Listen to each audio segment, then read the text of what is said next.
If your job at a healthcare facility includes disinfecting against viruses, you know prevention is the best medicine. And maintaining healthy spaces starts with a healthy cleaning routine. Grainger's world-class supply chain helps ensure you have the quality products you need when you need them. From disinfectants and cleaning supplies to personal protective equipment, so you can help deliver a clean bill of health. Call 1-800-GRAINGER, click Grainger.com, or just stop by. Grainger, for the ones who get it done. Okay, so we've got a really interesting set of searches here, all about tornadoes. Yeah.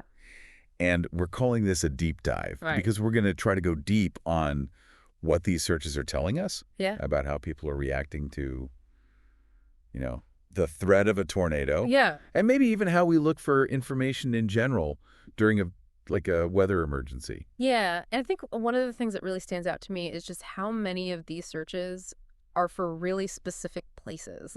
We see Lake City a bunch of times, Monette Bay, Jonesboro, Truman, all these places in Arkansas. Yeah. And then, of course, Nashville keeps coming up, too. Yeah, like Lake City. Right, exactly. Lake City tornado. Yeah, so it seems like people are really focused on what's happening in their immediate area. Yeah, or maybe places they have family or friends. Right, exactly. Like they're worried about somebody in a specific spot. Yeah, and then on top of that, you see a lot of searches with today, yesterday, last night.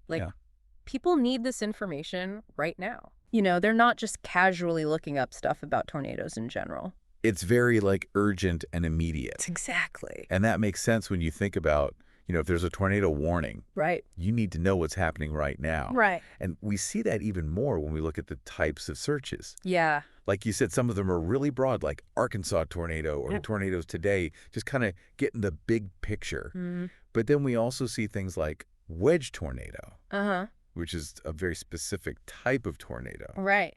And pretty scary one. Yeah, for people who don't know, a wedge tornado is it's huge. Yeah, it's massive. It's wider than it is tall. Yeah, it's one of those where you just know, something bad is happening. Yeah, you don't want to mess with the wedge tornado. Nope. And the fact that people are searching for that specific term means... They know what they're dealing with. Yeah, it means they're aware of this really dangerous phenomenon. Yeah. And they want to know more about it. Right. And then you've got all those searches for real-time tracking. Yeah. Tornado Tracker Live. Where's the tornado now? Tornado Map Live. Live weather. All that stuff. Yeah, it's like people are glued to their phones or their computers. Just trying to stay on top of what's happening. Mm-hmm. Yeah. And it makes you wonder if that's changing the way we think about severe weather. Uh-huh. Are we relying more on these live tracking tools than we used to? Yeah. I mean, think about it. Back in the day, you had to wait for the news on TV or the radio. Right. Now you've got all this information at your fingertips. Instantly. And that's got to have some kind of impact. Right. And, of course, we also see searches for tornado warnings. Yeah. Which just emphasizes how important those alerts are. Right. And then once the immediate danger is passed... Mm-hmm. People want to know what happened. Yeah, we start to see searches like tornado damage today. Right.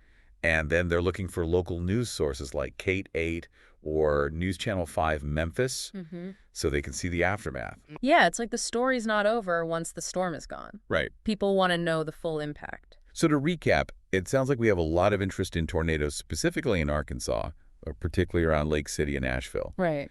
And people want real-time information to stay safe. Yep. And then they want to understand the damage after the fact. That's it in a nutshell. So what does all this tell us about how we deal with these kinds of events in the digital age?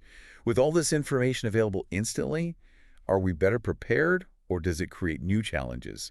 That's something to think about as we wrap up this deep dive. Thanks for listening. Thanks for having me.